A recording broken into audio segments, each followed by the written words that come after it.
Oke guys, kembali lagi channel saya ini adalah channel traveling ya, traveling keluarga lebih banyak.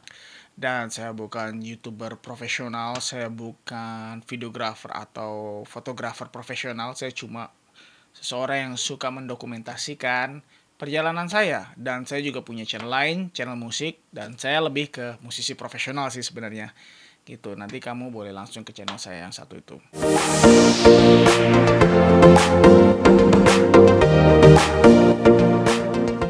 Oke guys, jadi apapun yang saya sampaikan di sini purely sebuah opini ya, opini dari seorang konten kreator kecil. Dan kali ini saya mau memberikan opini saya terhadap lensa yang baru saya miliki, yaitu Canon 10-18 EFS STM. Oke, sebagai perbandingan aja, sekarang ini saya merekam dengan menggunakan kamera jadul Canon EOS 600D atau T3i ya kalau nggak salah kalau di luar negeri, dan saya menggunakan lensa 18-55 mm f3.5 sampai 5,6 maksimum opening aperture-nya, dan saya menggunakan wide lens converter. Nah, jangan salah, dan nanti kamu bisa lihat di B-roll ini ya. Kita bandingin aja ukuran dari lensa 18-55 dengan wide converter dibandingkan dengan Canon EFS 10-18 STM. Nah, seperti ini. Oke, alasan saya membeli lensa ini karena saya mau menggantikan fungsinya 18-55 karena saya ngerasa banget ya focal length sebanyak 18 mili maksimum ya untuk opening 18 mili itu yang paling dekat itu kurang lebar ya. Kalau kamu bisa lihat nih, kan saya suka bikin konten di dalam ruangan ini, dan kadang-kadang saya pengen menunjukkan lebih banyak dari bagian di ruangan saya. Apalagi saya juga suka bikin konten yang kameranya harus memasukkan sebagian besar dari keyboard saya ke dalam frame, dan saya rasa kurang lebar. Jadi solusinya adalah awalnya saya menggunakan wide converter yang seperti kamu lihat ini.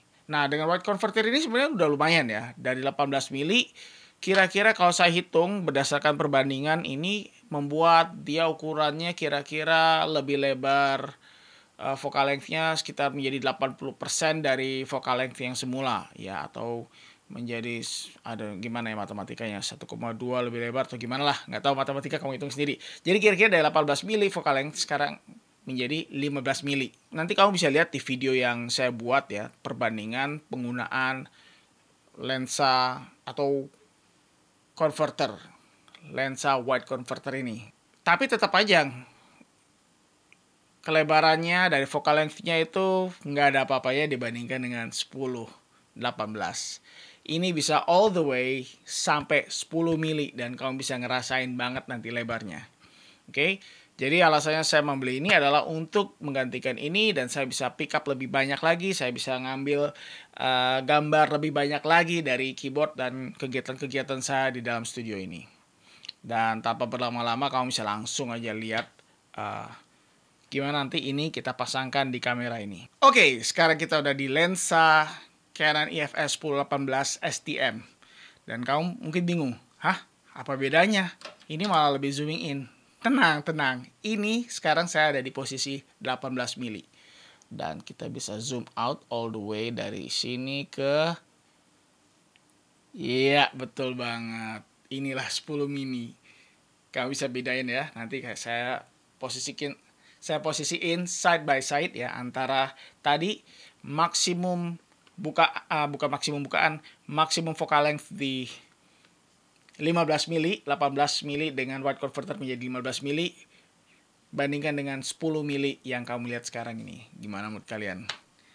Berasa kan kelebarannya? Dan kamu bisa lihat tuh di belakang saya, kamu bisa lebih banyak lihat bagian dari meja saya, dan kamu bisa ngelihat keyboard saya sampai ke sini. Bahkan kamu bisa ngelihat nih sedikit ada stand tablet laptop yang saya taruh di atas keyboard saya. Inilah keistimewaan 10-18. Oke, by the way, waktu video ini diambil, ini settingannya di 30 frame per second ya. Karena saya jelasin kenapa saya di 1/30 shutter speednya, dan ISO-nya 400, dan bukaannya di 4.5. Dan ini bukan maksimum dari lensa 10-18 STM. Dan di settingan ini saya menggunakan settingan daylight ya, supaya saya suka aja warnanya, warna natural kuning begitu, karena kelihatan sehat aja, dilihatnya tuh lebih menyenangkan ya buat mata saya. Memang kecenderungan manusia kayaknya lebih seneng lihat agak warm dikit ya, tapi yang nggak over juga. Dan ruangan ini juga kelihatan lebih bagus warnanya. Dan mohon maklum ya, di atas ini lampunya agak semi kuning, lebih ke kuning gitu, jadi makanya kamu bisa ngeliat suasana ruangannya sedikit agak kuning. Tapi kamu bisa lihat lah, ini masih warnanya masih warna Canon yang kita sukain itu. Oke, sekarang kita bahas kelebihan-kelebihan dan mungkin juga kesamaan-samaan dulu ya. Kesamaan-samaan yang dimiliki antara lensa ini 10-18 ini dengan Canon EFS 1855. Nah, saya cerita dulu, ini adalah lensa super jadul karena saya beli kamera ini udah lama banget ya. Ini kamera jadul, paling jadul saya saya beli di tahun 2013 kalau nggak salah. Dan ini juga masih 1855-nya yang kayaknya Mark I yang pertama ya. Ini bahkan bukan STM ya, masih berisik banget bunyinya. Nah, itu dia. Salah satu hal yang bisa kerasa beda banget adalah lensa 10-18 ini udah pakai teknologi STM, yang mana lensanya tuh nyaris nggak ada bunyinya sama sekali, kecuali kamu tempel mungkin telinganya, mungkin kamu ada dengar bunyi agak ngut gitu dikit ya. Tapi ini nyaris benar-benar nggak ada bunyinya sama sekali guys. Ini salah satu hal yang paling saya suka dari lensa ini ya, karena saya banyak pakai video dan pakai di Canon M100 itu banyak video autofocusnya, banyak kerja, dimana saya kalau kita vlogging nggak terlalu suka ya ada suara berisik gitu. Sedangkan ini nggak bisa kayak gitu guys, ini masih teknologi lama.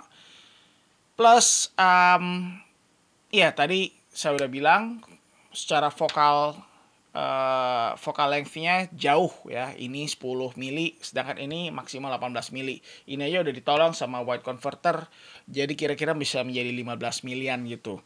Dan tapi tetap aja guys, ada banyak limitasi ya menggunakan wide converter ini. Tentunya juga salah satunya mempengaruhi kualitas gambar ya, yang saya tahu. Walaupun saya nggak pernah bandingin langsung, nggak pernah bisa ngeliat langsung dengan jelas, tapi konon ya. Dan seringkali ada vignetting di sini. Nanti nggak tahu tadi apa kamu bisa lihat apa nggak ada vignettingnya yang ganggu ya guys. Jadi ada item-item gitu, dan vignetnya agak kasar gitu, yang agak kental gitu. Jadi kurang ini. Tapi memang ada beberapa kesamaan yang saya sukain ya. Di antaranya adalah ini sama-sama bisa ada switchnya seperti gini, tipikal EFS ya. Dan sama-sama ada stabilizernya. Penting banget buat kita-kita yang suka banget, kayak saya ini juga suka banget shooting video apalagi sambil jalan. Karena lens di kamera jadul ini nggak ada stabilizernya, cuma murni ngandalin stabilizer dari kamera.